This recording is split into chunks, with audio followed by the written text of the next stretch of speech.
Hello, and welcome to the Redefine Instruction webcast series, where we bring a fresh perspective on learning and development with every single episode. Go ahead, grab a cup of coffee or your favorite drink, and enjoy a few moments talking about L&D with me. Hi, my name is Sandras Background, and I am your host for this series. Subscribe to our webcast or look out for new episodes on YouTube. Follow us on Facebook, Instagram, Twitter, or log on to redefineinstruction.com for the latest trends on L&D.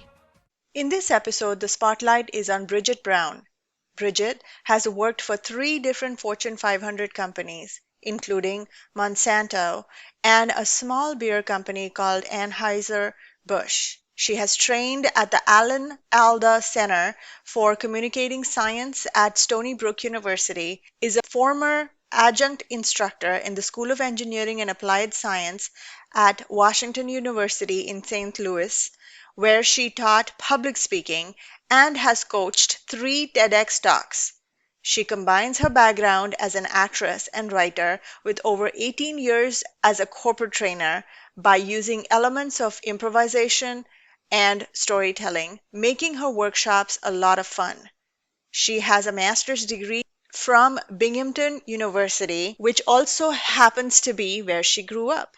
In 2017, Bridget turned her side gig into a full-time company. Story Matters LLC is a clarity company which specializes in teaching unconscious bias, interpersonal communication, storytelling, and public speaking. We provide communications training which focuses on coaching powerful stories which create organizational connection and uncovering the hidden stories we all have in our head, which fosters bias and disconnection. And as a master facilitator, Bridget's workshops are always a lot of fun. In this episode, Bridget not only uncovers how to design stories for learning and development, but also sheds light on storytelling for leadership messages. Listen to uncover the many scenarios in which storytelling can prime your audience for learning. So without further ado, I'd like to welcome Bridget Brown. Bridget, thank you for joining me for this episode of Redefine Instruction. I'm so excited to have you and to talk about storytelling. Well, thank you. I'm so excited to be here. Yes. Bridget, I know you've been established with storytelling and story matters for a while. Storytelling tends to be a very narrow perspective in L&D. But before we get into the weeds and the exciting stuff to talk about storytelling, can you share your journey into instructional design? Like what brought you into designing, and then what intrigued you in terms of storytelling to step into that as a niche? So what brought me in was I had to keep a roof over my head. So my background is in theater. Okay. I have a master's degree in directing. And I was in New York City and I had trained with Bill Esper, widely considered to be one of the best acting teachers in the country to have, he's trained a lot of Oscar. I always used to tell my acting students, he's trained a lot of Oscar winners, Tony winners, and me. So I was trying to make it in the business, and to keep a roof over my head, I started doing legal secretary work, and I was a temp, and I used to get sent out on the jobs where the other temp screwed up or where no one could figure out the software. Because this was back in the days when there wasn't just Microsoft Word. There was Word, there was WordPerfect, there was something called Wang. For those of you who are over the age of like 45, you may recall that. And I just had this knack for figuring it out. I can't tell you how or why, since I tend to be more of a right brain person. But needless to say, typing legal documents didn't thrill me. It kept a roof over my head, but it didn't thrill me. And I remember so distinctly, Sandhya, talking to this woman. She was a fellow secretary. And I said, you know what I would like to do? I would like to train people in how to do this software. And she said, oh, you'll never get into that. You'll never be able to do that. Don't even bother trying. And I was really offended. Yeah. And then I took a full-time job, and the law firm that I was working at decided to bite the bullet because they needed to get new computers onto the desks of every person in the firm. And they decided to bite the bullet and teach people how to use Microsoft Word. And I was asked to help work with the consultants. And the consultants could see that I had a knack for describing things, because I've always had a bit of an ability to take something that is really super complex and find a way to boil it down so that it is consumable. And so I was doing training, and then I found a woman. I met a woman from that consulting company who was a trainer, and she would write instructional manuals for how-tos. And I thought, I think I can do that. And so it was this evolution into writing instructional manuals. And then I got hired at a small software company, and I went in for the job, and I had been struggling to find a job because I had moved to a new part of the country and nobody knew me. And I waved an instructional manual in the interview and said, by the way, when you get your software together, you're going to need somebody who can do this. Right. And from there, this was the early days of something we now call Captivate, which at the time was not owned by Adobe, but it was a program called RoboDemo. And I taught myself how to use RoboDemo, and my how-to videos appeared on the likes of websites like Comcast and Cox and Charter Cable. That was what the software company was producing software. That was who the software company was producing software for. So that is a long answer to the question, which the short answer is I fell into it. Right. Stumbled into it. I figured out that because I wasn't afraid to stand up in front of people, because I wasn't afraid to tell a story, because I wasn't afraid to find my way around software, that I could teach other people. And that led to me, and I always had good writing skills. So, Right. What a wonderful story. And Bridget, I want to throw in there that I did a season on professionals who are looking to transition.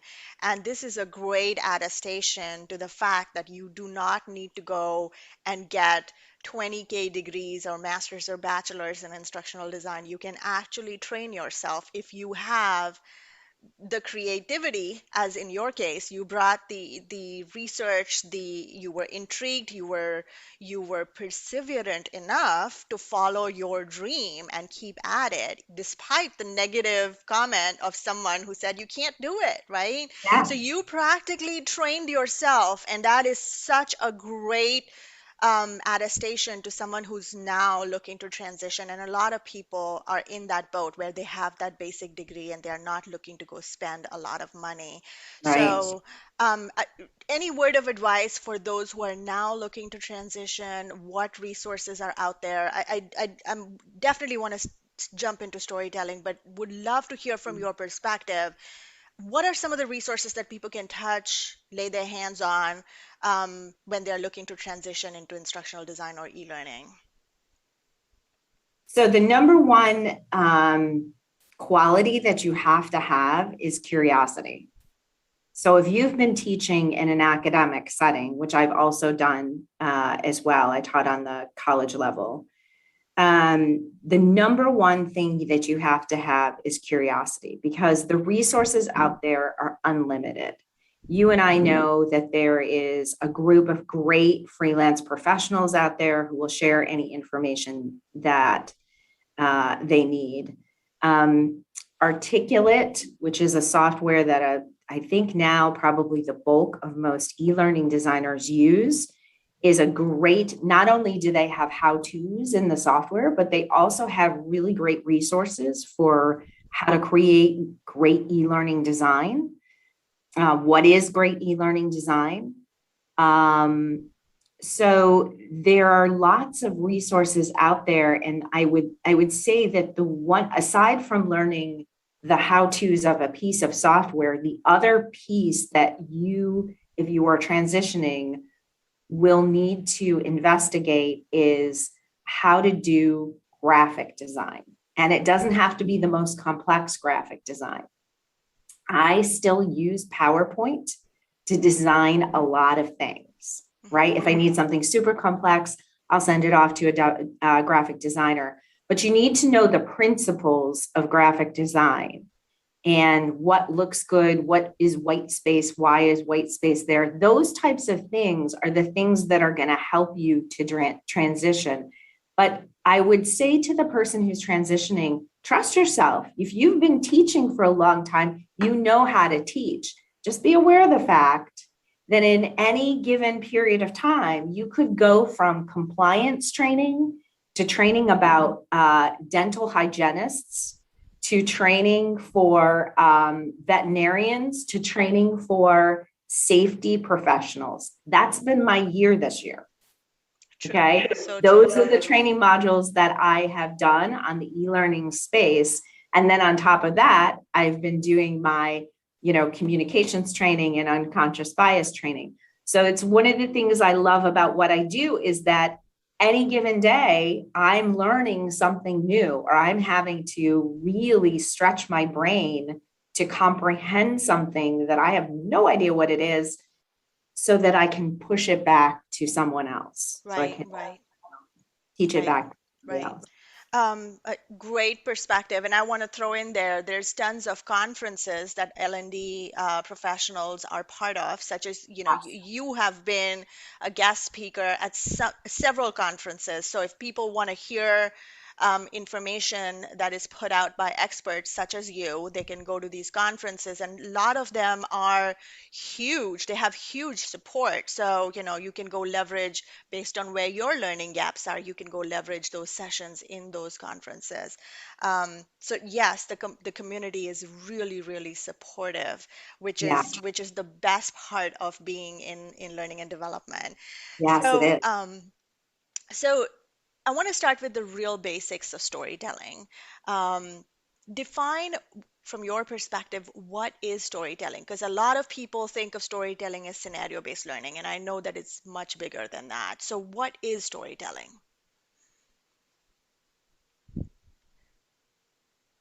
Well, at its most basic level, it is how we communicate in our heads. Right, right. You and I were talking before we came on the air today about the fact that I had just done a communicating with confidence session for a bunch of 12 to 17-year-olds. And one of the things that I said to them, I had them close their eyes and I said, I want you to think of a negative thought you have about yourself. And then I said, now I want you to ask yourself, what if it's just a story? What if it's not actually true? So from the time that we can have cognitive thought, and I would almost say, I'm sure a brain scientist may disagree with me, but I would almost say even before that, we have a story that's going on in our heads, right? That the small child who sees their parent and the parent walks out of the room and they cry, the story in their head is, she's never coming back. Mm-hmm. And she just went around the corner. So at its most basic, it is how we think. It is how we see the world. And I called my company Story Matters because I not only teach storytelling, public speaking, yada, yada, yada, but I also coach people in how to think differently about their lives, their circumstances, their jobs, etc. How do you change that story? Because I know it's been powerful for me to think of it that way. Mm-hmm. When you are doing storytelling for instructional design, I have been doing this for so long that I only storyboard if somebody needs me to storyboard. Like if I'm working on a team situation where I have storyboarding and I need to pass it off to a developer, I will storyboard. Mm-hmm. But because I can track story in my head, right, I don't necessarily storyboard. But you have to remember that, to your question about scenario versus other things, you can tell mini stories within compliance training, right? You can take a policy where the policy says, these are all the things you can and cannot do. And you can create examples or metaphors that are mini stories without doing big scenarios. In essence, though, let's say you didn't do that and you just took the policy and you laid it out in a module, you will have a sense, because you've been in academia or you've been doing instructional design for a while, where the pieces fit. What does the person need to know first? What do they need to know second? It's like a jigsaw puzzle. Mm-hmm. If they don't know this first, then part 3 doesn't make any sense, right? And that, in essence, is linear storytelling. There is a colleague, his name is Ken Adams, and Ken comes from the world of improv.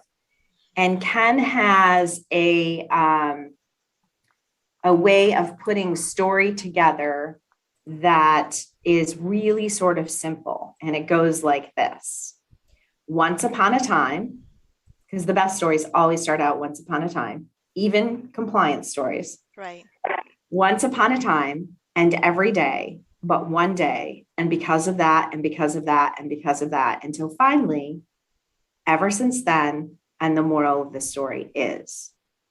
Now, in e-learning, in virtual learning, whatever kind of learning we are designing, there's always a moral to the story, especially if it's cybersecurity training, which I did a lot of, especially if it's compliance training, which I've done a lot of.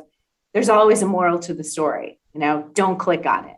Mm-hmm. I always joke that I got out of cybersecurity training because I ran out of ways to say, don't click on that. But you can see by that structure of once upon a time and every day, but one day, and because of that, and because of that, and because of that, there's a build, right? Right. I have to know this. I have to know what the stasis is first, mm-hmm. before I can then add to it and add to it and add to it and add to it. Right.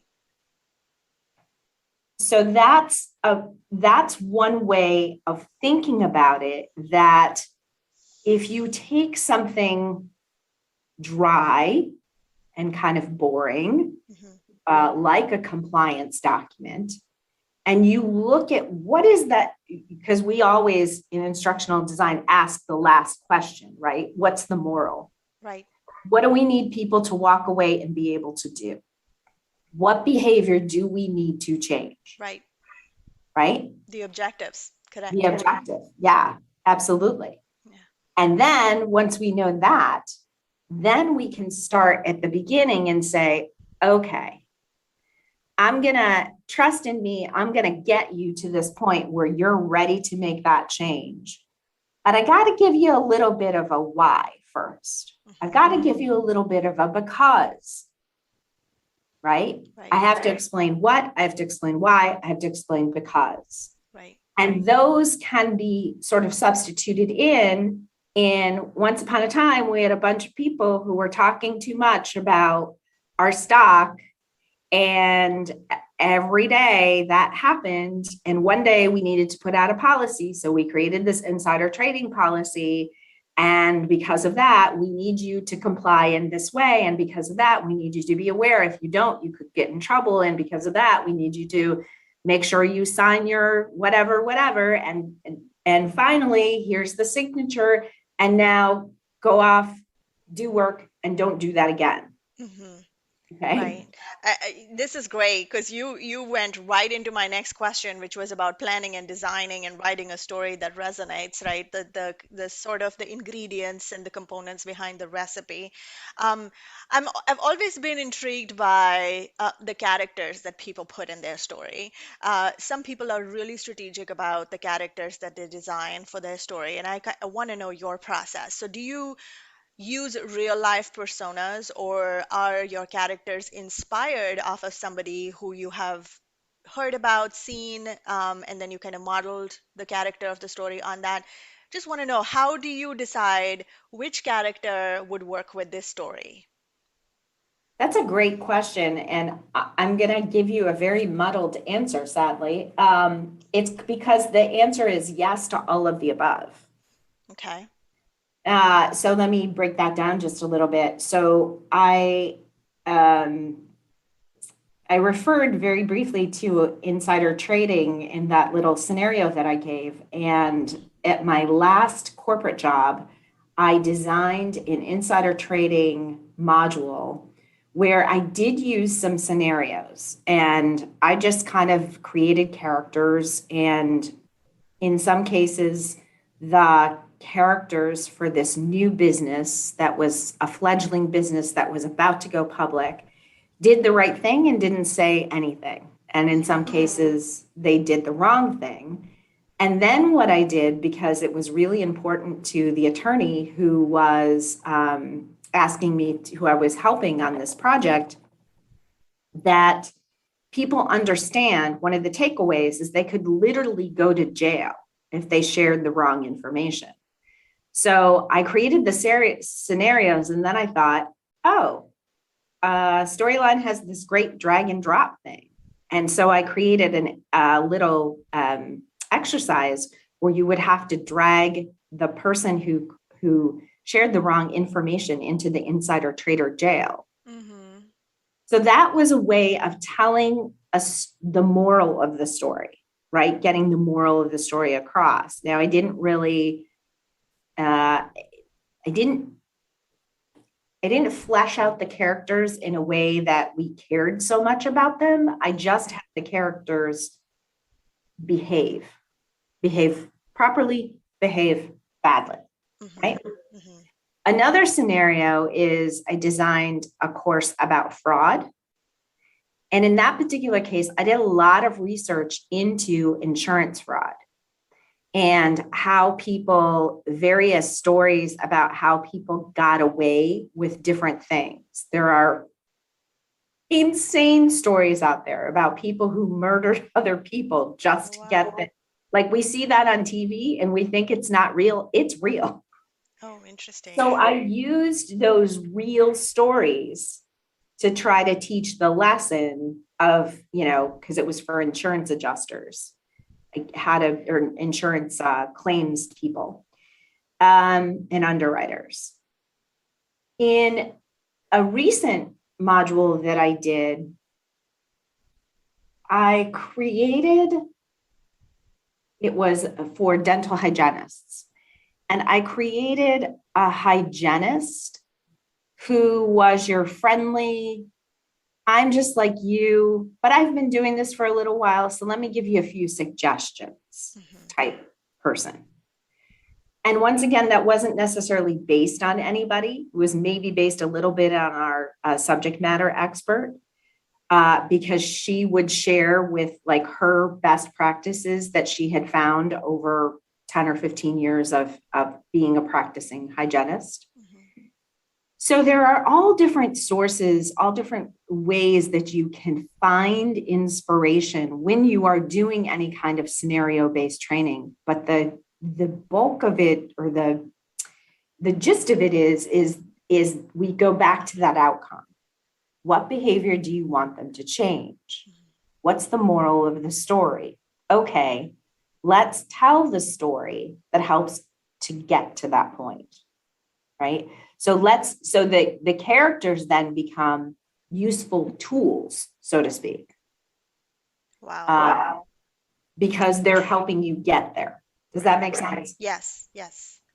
Um, so I want to dive a little bit deeper into the structure of your story, because you mentioned several different types of structures. Um, you know, so if I'm thinking, I'm a big fan of, Law and Order SUV, all of these mystery detective episodes that you get to see on Netflix and Hulu. And a lot of times, there are different structures that they use to capture the viewer's attention. Some of it is chronological, some of it is in retrospective. So, Mhm. they start with 36 hours ago, 3 hours ago. So I'm curious, how, first of all, the structures that you mentioned, how do you match the structure with the story? How do you know that this is the structure that's going to resonate with the audience about this story or this message that I'm trying to deliver? Well, let's take it out of the instructional design realm for just a second. The key to any structure has to do with your what's known as your hero, your protagonist, your main character, right? And there's a well-known screenwriting teacher who always used to say, you want to think of it as the protagonist gets into trouble and out of trouble, into trouble and out of trouble. Okay. So it's a forward and a back. Okay. So Indiana Jones, he's in the temple, he's got the thing, and he's relieved. And then he walks out and he finds all these natives who are about to shoot him. Right. Right. Finally gets in, he runs and he's running and running and running, and he gets in the plane. He's out of trouble. What's in the plane? Snakes. What does he hate the most? Snakes. Okay. Into trouble, out of trouble, into trouble, out of trouble. Now, another way to describe that is, and this is more pertinent to the instructional design realm, is what could be. What is, what could be. This is a structure created by a woman named Nancy Duarte in Silicon Valley. And it's a great structure for presentations and speeches. Here's what is. The economy is really great right now. However, here's what could be. It could be better if, okay? If you look at Martin Luther King's speech, I have a dream. Right. Okay. That's what could be. And in any of these cases, you can mix it up. So it doesn't have to be what is, what could be. It can be what could be, what is. What is, what is, what is, what could be, what could be, what could be, right? It can go in any order. The same is true of the story spine that I mentioned earlier. You don't have to start with once upon a time and every day. You could start, like you said, here's where we were 3 days ago, right? You could start closer to the climax and then go backwards. But in order to do any of those things, you have to understand the basic structure, that there has to be a before. This is what life was every day. In classic storytelling, there's a thing called the inciting incident. Okay. That's the but one day. Right. So the inciting incident, it could be argued in Raiders of the Lost Ark. I try to bring in movies that most people have seen, although I'm getting to the point where there's a whole crop of people who've never even seen Raiders of the Lost Ark out there. It could be argued that the inciting incident is when he gets sent after the Holy Grail. It could also be argued that it's a little later when he walks into the bar and he sees his ex in the bar, right? But there's a stasis.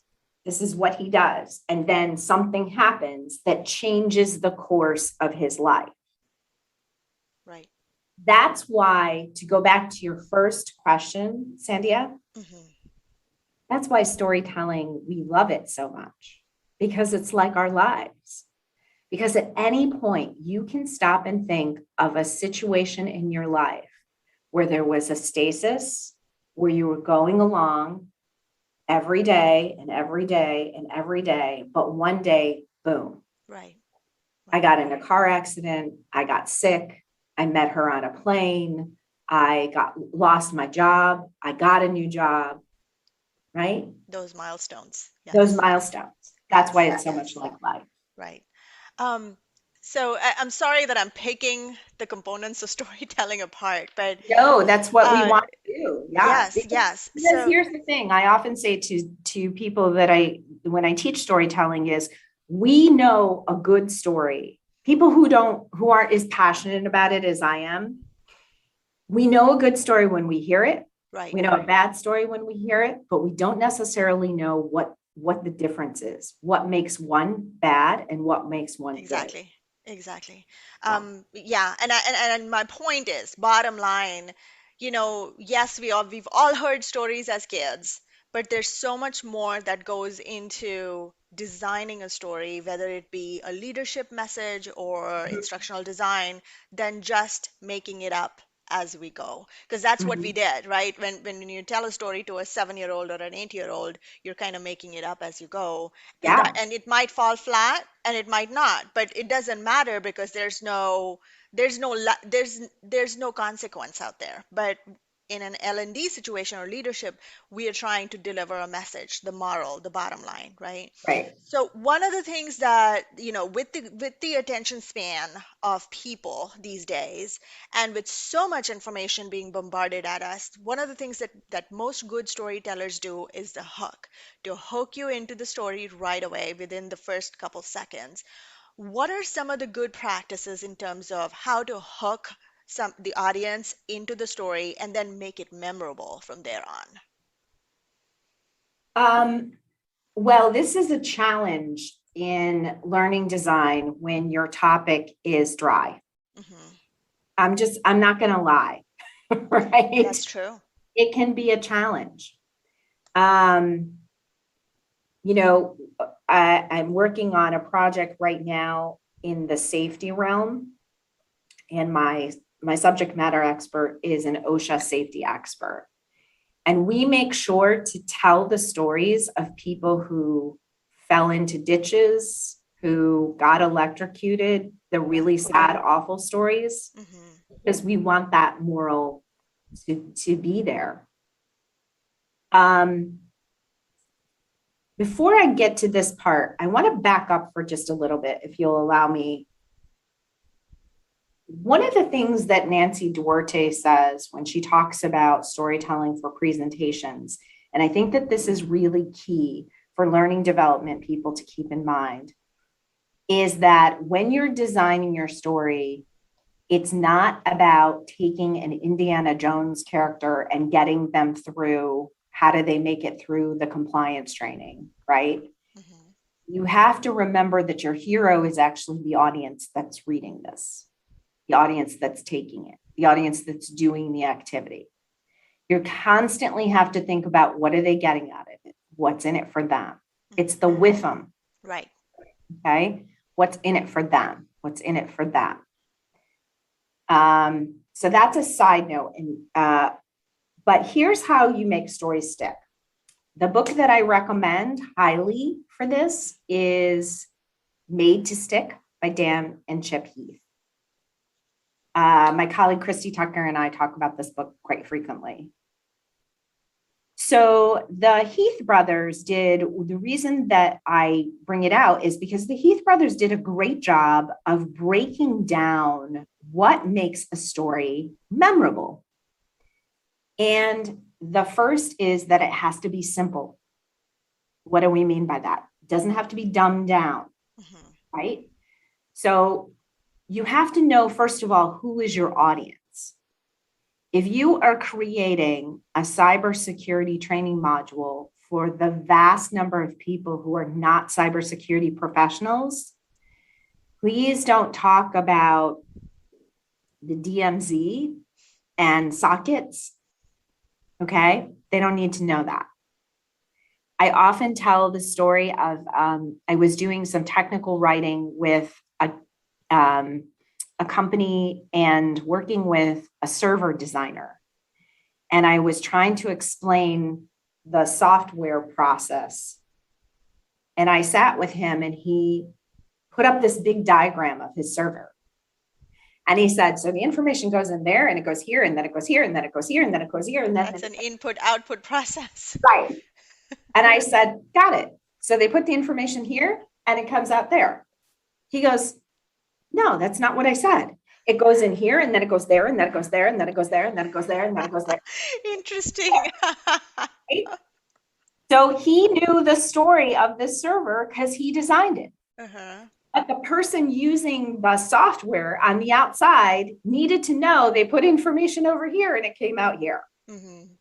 And when I pointed them out that they didn't need to know the middle, he looked at it and he thought about it for a minute and he went, oh my gosh, you're right. Like, I need to know that because I designed the thing. Right. Right.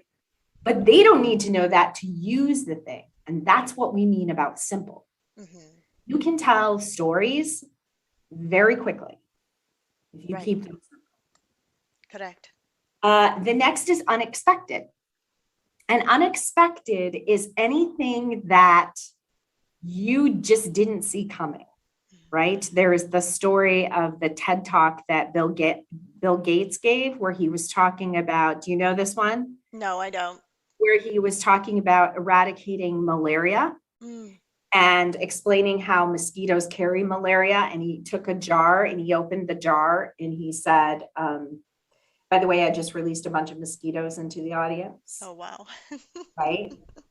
Because what unexpected does is it pulls you in, right? It makes you sit up in your chair. Right. That's what people like about horror stories. Mm-hmm. And what people like about romantic comedies is the opposite. It's the happy ending. That you know the happy ending is coming. Right. And so that's why you love it. And when I see a curve in a story that I didn't see coming, you will literally hear me say to no one, I did not see that one coming. Mm-hmm. And I'm so satisfied if it made sense. The next is concrete. So concrete is the description of the gray of the walls, the gray of the day as I walked into the building to see the person for the very last time, right? You're literally painting a picture so that the audience can see it in their mind.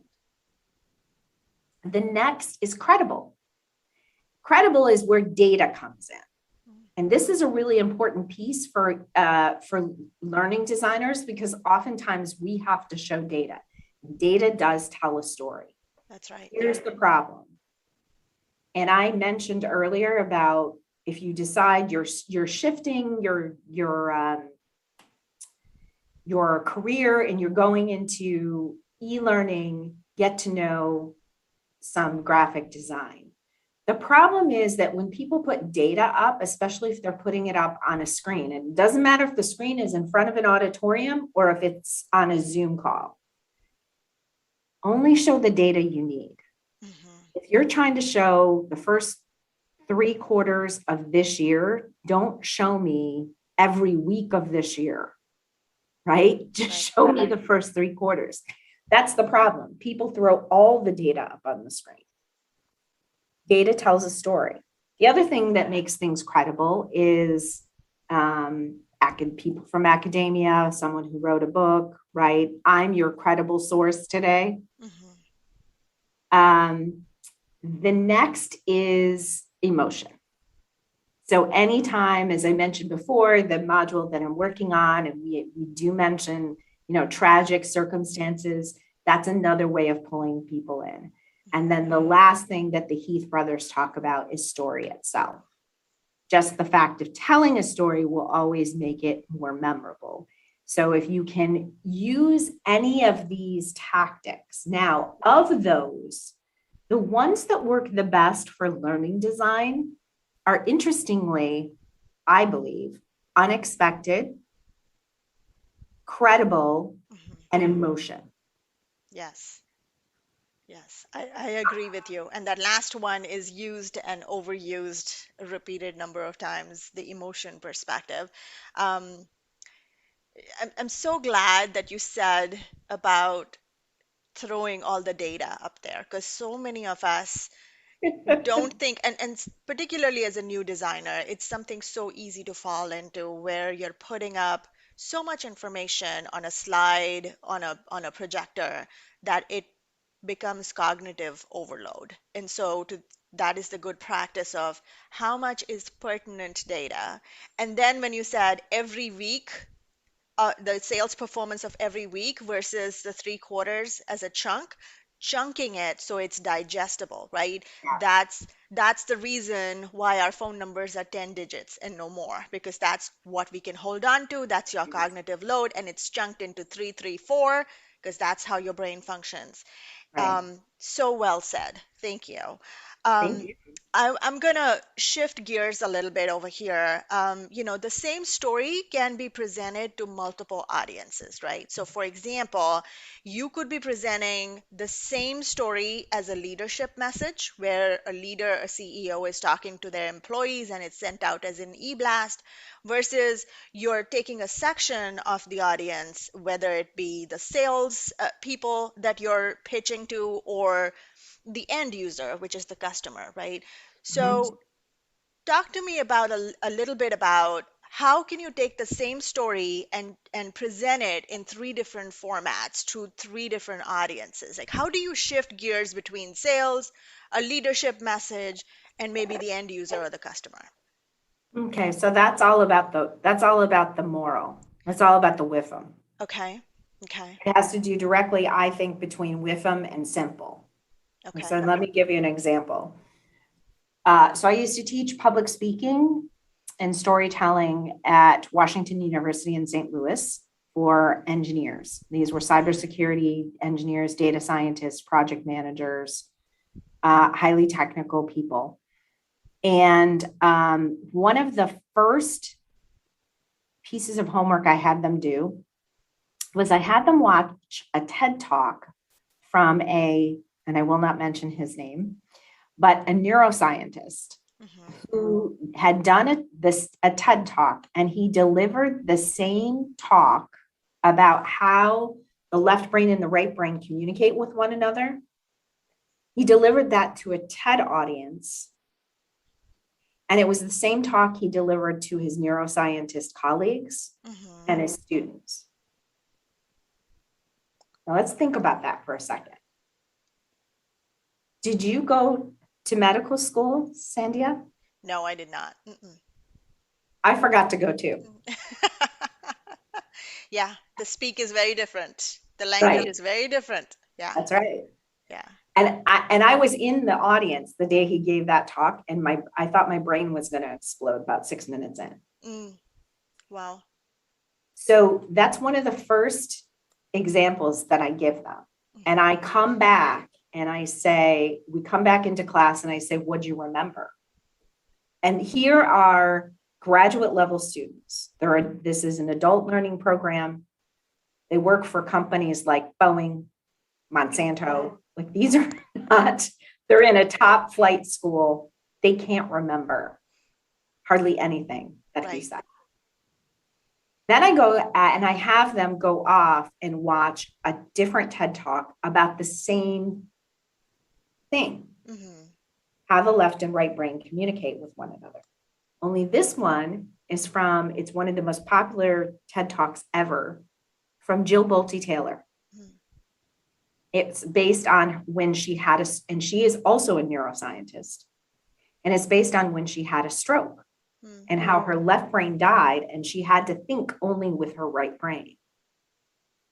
And they come back into class and I say, what did you remember? And they're like, oh my goodness, I remember the part where she did this and she did this. And then she brought a brain out on stage. And all of those things that we just talked about making the story stick. Hmm. And that's the key.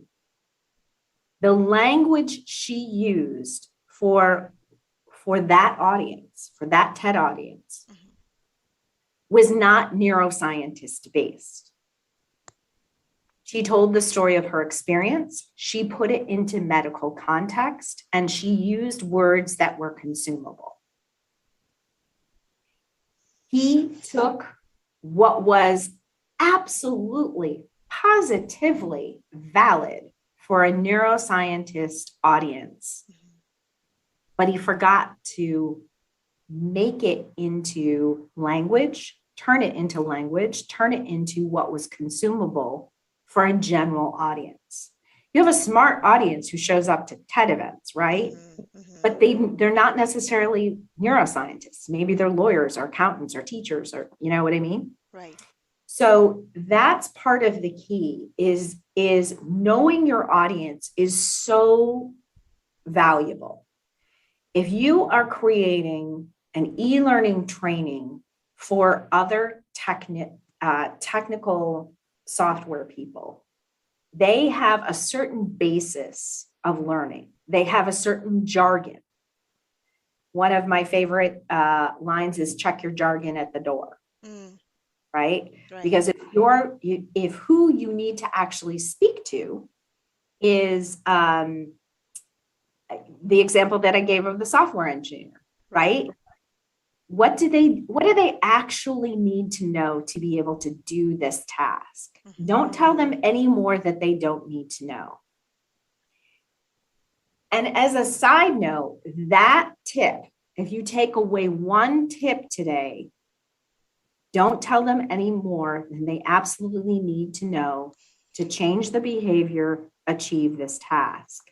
But let's think about that from a bigger storytelling perspective. Have you ever seen a movie or a television show where the story's going along and then all of a sudden there's this plot point where you think, this feels like it doesn't belong in this movie? Many times. Yeah. Yeah. Right? I can think of a few running through my mind. So you see how a story has a linear, even when no matter how you tell it, each piece of the story has to push the narrative forward. Correct. Okay. So if I'm teaching something about software and then I put in a policy about human behavior or human resources, that's probably the wrong place to put it. If I'm telling the story about, Indiana Jones trying to get the Holy Grail, and I put in this side note of an affair he had several decades ago that has no bearing on what's happening right now, right? It always has to push the narrative forward, whether the thing that you're pushing forward is a character or information for the sake of your hero being your audience. There has to be a push forward. If it doesn't add to the narrative, drop it, cut it. And one more thing I wanted to say about that. This is another side note that has nothing to do with learning design, but a little tidbit that I learned years ago. The caveat, the one exception to that is if you're writing comedy. Because in comedy, if you think of something like Monty Python and the Holy Grail, people can have these side conversations that have nothing to do with the plot, but they better be damned funny. So true. So true. That's the one question that intrigues me, is that when somebody's building a story, how do you build in transitions, right? So one of the key things that, the key motives behind presenting an e-learning or L&D is, the facts, which are the cut and dry part, the data, the facts, the lessons learned, or whatever. How do you strategically position a transition between here's the story and here are the facts, and this is the divider that goes between the two? I don't know that the two things are separate if we're talking about story and facts, because I think you can tell a story and put the facts in them. Okay. Recently I've been doing a bunch of narratives where I've written a script that's then become an animated character for learning purposes. And in most cases, these are actually compliance trainings where the character says, "Hi, I'm Susan. We here at this company, we love blah, blah, blah, blah, blah, blah, blah. But there's a few things you need to know." And then they go through like the do's and don'ts of the policy, right? So those things are put in a certain order. To be truthful, sometimes in learning design, there's no, well, it goes back to something that you said, which is chunking. You may have something, you may have situations that are so disparate, you have to chunk them into different pieces within the e-learning design, right? Within those chunks, you may have to break things apart in a way that you want to think of it almost like a scene. So here's my scene about where to park. Here's my scene about how to enter the building and get your badge on the first day. Here's my scene about who you call to report to your new supervisor. But you notice that that was linear. There was a really kind of almost a story with that. I have to park first before I can walk in the building and find my supervisor. That's how I would think about it. But you and I have seen perfectly acceptable learning design or e-learning modules that have had, now I'm going to just put in a title screen and we're going to transition to this. Right. Sometimes there's no effortless way to do it in e-learning. Do you agree with that? Can you give me a better example? I can't think of one, but there are people who, so for example, one of the TED Talks that I was listening to on your website yesterday was talking about the concussions that somebody had in the military and was trying to report the coordinates, and accidentally reported the wrong coordinates where the missile struck one of our own. And how hard, and I love how the speaker started with that story and then kind of transitioned into the concussion and the medical aspect of that. And I thought that the transition was so smooth, right? You did, it was seamless from the story right to the medical perspective. And I'm like, you know what? Somebody strategically thought of breaking. Yeah, I know. Exactly. And that's why the question behind, how was that transition built in? Was that something that you thought as this is one chunk, and there's the divider in between? Or is it just it comes naturally, you just kind of sporadically put the facts, the data in there, and some people are creative about it, and some of us like me have to strategically think about those dividers and the bookends. Yeah, so what Sandia is referring to is David. I helped coach his TED Talk for TEDx Gateway Arch. And David is not the neuroscientist I was referring to before, by the way, because I coached him. But so in that particular situation, and that's a great pullout. In that particular situation, David had all of these little stories. Okay. So he had little stories about his colleague interviewing the guys, about how when he interviewed them, he didn't get anywhere, about how what they can and can't see on, even since he's done that talk, MRIs have gotten better, about how he got involved. And it was a matter of taking all of those and putting them in an order that made sense, really. If you understand that concussions are real, because for so many, that was part of the point he was trying to get you to take away. Right. This is real, right? That and to back up just a little bit for the sake of our audience, David gets he's one of the top researchers at Washington University, and he gets his funding from the Army and the NFL. because those are the two places where traumatic brain injury are so important. So true. And so part of his takeaway, remember, what do you want them to leave with? And this is true for learning design as well as for presentations, because presentations are a cross between an energetic, uplifting speech and a lecture. Mm-hmm. And so what he was trying to get across there, of course, was, yeah, this is a real thing that you have to be aware of. And I can prove it because, and then he gives that example of, had a concussion, went right back into the field, coordinates wrong, people die. Right. There are consequences when we don't pay attention to traumatic brain. So oftentimes when people are struggling, and I will recommend this as well for learning, for e-learning designers or any kind of design that you're doing, when you're struggling to figure out what the story is, work backwards. Here's where I need them to be at the end. I need them to know X, Y, and Z. Okay, great.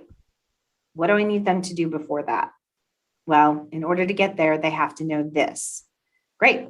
What do I need to know before that? Okay. Well, they need to know this. And you'll be amazed at how quickly the story will come together if you start at the end, if you're struggling. Right. And so elegantly put, you're talking about backwards design. In other words, you're working backwards from your objective. Sorry, I interrupted you. Please go ahead. No. That's fine. I was just going to say, but that will also sometimes help you with your transitions, because you will see, I have to transition from this topic into this topic here in order to get to that ending. Right. I do have to, one side note comment about that TED Talk from David was, I think, in my opinion, you humanized a lot of the data that went in there. There was a human element to it, and it was so well embedded that it was so hard to pick apart. This is the story. This is the message. This is the data, right? It just flowed into, and it was just one complete story in itself. And there was just it became so real when you put the story in there in terms of, this is what concussions can do to a person. They can have real life consequences. So just a sidebar, I just admired that humanizing component that you had embedded in there, and so creatively done. That leads me to one of the questions, that there are so many different formats, right? You have video, you have print media, you have brochures, stories can be told even with pictures. And then there's the whole AI, VR, gamification perspective. How do you ensure that the medium or the mode of transportation is going to work for the story that you're trying to deliver? That video is the right one for this story? Yeah, that's a really good question.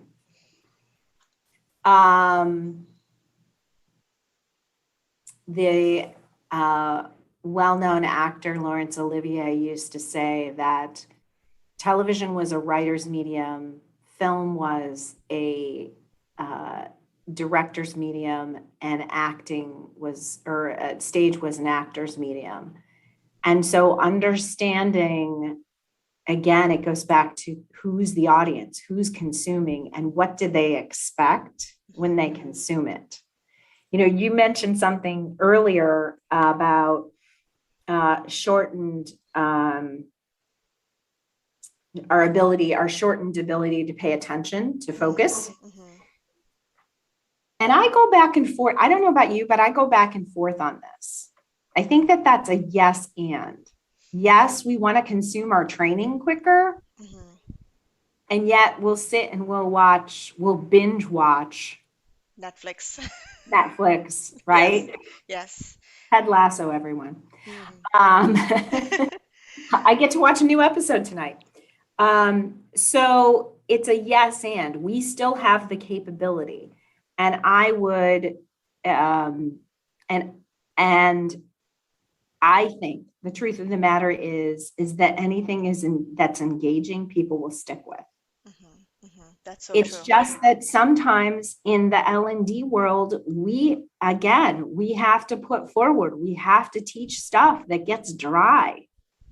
And we have to come up with ways to try to engage. If it's video, you have to remember that it's a visual. It's a visual medium, okay? If it's podcasting, you have to remember this is an auditory medium. Anything that you can do to make it more interesting auditorily, that's key. That would be the same with radio. Novelists, that thing I was talking about moving the story forward, that is one form where they get to go off in tangents and have lots of different characters because there's no time constraint. Because when you sit down to watch a movie, you're not, rarely anymore are movies 3 hours long, right? Usually they Unless want you're to. watching a Bollywood movie. That's right. Yeah. Yeah. But here in America, they're down to 90 minutes to 2 hours. Well, sometimes, you know what? That's why the story is maybe bad because they needed that extra 5 minutes and somebody was like, no, leave that. I know some of my favorite movies where I've seen like clips of what was taken out. And I was like, that was the one piece that was missing. If you had left that 2 minutes in, some other things would have made sense. But it again goes to who is consuming it and what is it that they expect when they're consuming it. Right. There is a study that showed that in television and film, the speed the speed at which things are edited is way quicker than it used to be in the past.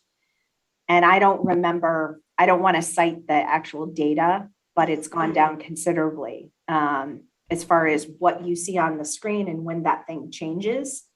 And one of the ways that was proved to be true to me was I used to teach acting to teenagers. And I was teaching a class on directing, and I had a student who wanted to be a film director. And she actually went off to Emerson, which is an excellent school for theater and film.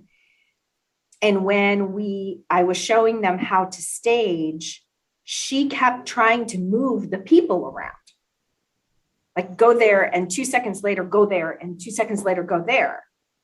And I said, what are you doing? And she was like, well, isn't that the way it's done? I said, you're trying to make them into the camera, right? That's the camera's job. It's the camera's job. Right. The camera's job is to pick up on who's talking when they're talking. Right. The actor's job, especially on the stage, is to talk. And so that goes to those different kinds of media. Now, we're out of the realm of learning design, but any kind of storytelling makes me excited. Forgive me. Yes, so true. One last question. Do you believe in providing feedback? So a lot of like, and I'm going back to my initial example of scenario based. Mm-hmm. There's a lot of feedback that's embedded in the story. How do you approach feedback for the learner? How do you embed that in the entire story? I think it's important to remind them. So if you're doing a scenario-based training and they have 3 branches that you could take them down, for instance, or 3 choices that they could make, you want to do what's called a callback or a recall, where if they get it, whether they get it correct or they get it incorrect, you remind them of why. Like, remember, this had to be done before you could do that. And so this is why it's incorrect. Or this had to be done before you do that. And that's why you got the answer right. Great job.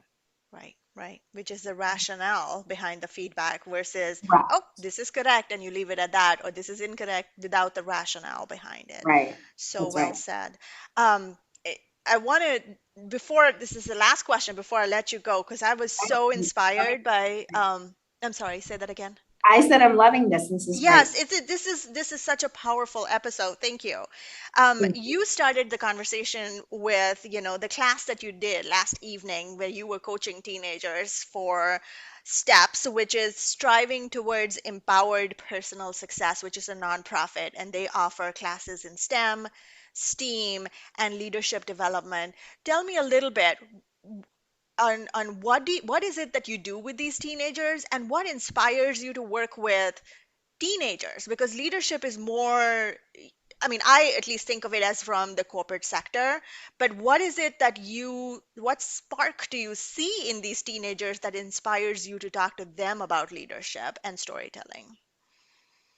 Oh, that's a great question. And this was a situation where I got asked to do this in like February of last year. Wow. And so obviously it got pushed to this year. Right. And in this particular case, we didn't talk too much about storytelling per se. What we were doing for the girls, and just to put this into context for our listeners, this is a program here in Southeastern Connecticut where I live, and it's all of the things that Sandy had just said. And what we worked on was this concept of communicating with confidence so that they could build on their leadership skills. Mm-hmm. And one of the things that I tried to do before I walked in is remember what it was like to be a 14-year-old girl. Yes, Do there's you a lot think of that? peer pressure. A lot of peer pressure, yes, and confusion. Yes, when you think that most people don't like you, Yeah, right? I know that feeling. And what you don't know is that the other person who you think doesn't like you thinks that most people don't like them. They all live in their own bubble. They're all living in their own bubble, right? And so I use a tool called applied improvisation. So this is my theater background Right. with my business background coming together. And the way to think of it is this. This is, by the way, just as an FYI, in all the years that I've been doing learning design, this is the most powerful tool that I have found. It is the thing that changes behavior the quickest. And it is a tool. We're not training people to be actors or comedians. We have enough of those. They're mostly unemployed. And when you see people standing on a stage doing some sort of improv, that's the product, right? That's all the process that they went through, and they give a product. What we do is we take those processes and we apply them to various types of things. Some of them are how to tell better stories. As I mentioned, my colleague Ken Adams is from the improv world. In this particular case, what we did was we took some of the games from the improv world to show these girls that when your focus is on other people, you get out of your head. And when you're out of your head, you feel a lot less self-conscious and a lot less like people are looking at you. Mm-hmm. That's a key for public speaking, right? Right. But we also did, from a storytelling perspective, is I had the girls stand around in a circle and close their eyes and think of a negative thought they had about themselves. Interesting. Take a deep breath. And then I said, what if it's just a story you're telling yourself? So powerful. And this is full circle for us, because you asked me at the beginning, where do stories come from? And Right. we start by telling ourselves stories. And so we can change the narrative of our life at any given time. Right. By changing that story. Right. So powerful. So powerful. Thank you. This has been just a powerful episode and a conversation. I learned a ton, Bridget. Okay. I do want to give the other people, my audience, the opportunity to learn from you. So I'm gonna talk a little bit about Story Matters, and then I will let you go because I've used up a lot of your time. Oh, no worries. Yeah. So Story Matters is the company that you head. Mhm. If people are looking to learn from you, whether that's about leadership, whether that's about storytelling, or just design in general, how can they access the resources that you put out there, or how can they reach out to you? Great. Yes. My website is StoryMattersCompany, COMPANY.com, StoryMattersCompany.com. I am located in southeastern Connecticut, but I'm willing to travel, and I'm really good at teaching on Zoom. I teach at least once a week for the state of Connecticut diversity training on Zoom. And I also, if you go to my website, you can also find my portfolio from over the years in my corporate career of various modules that I have designed. And I create learning experiences that you need. So I've had some people who say, do you have like a menu? And I don't, because your individual culture is unique, especially if we're talking about interpersonal communication. And so I find out about that, and then I create the learning from there. The topics that we tend to cover at Story Matters outside of the e-learning realm are interpersonal communication, unconscious bias and diversity training, public speaking, and storytelling itself.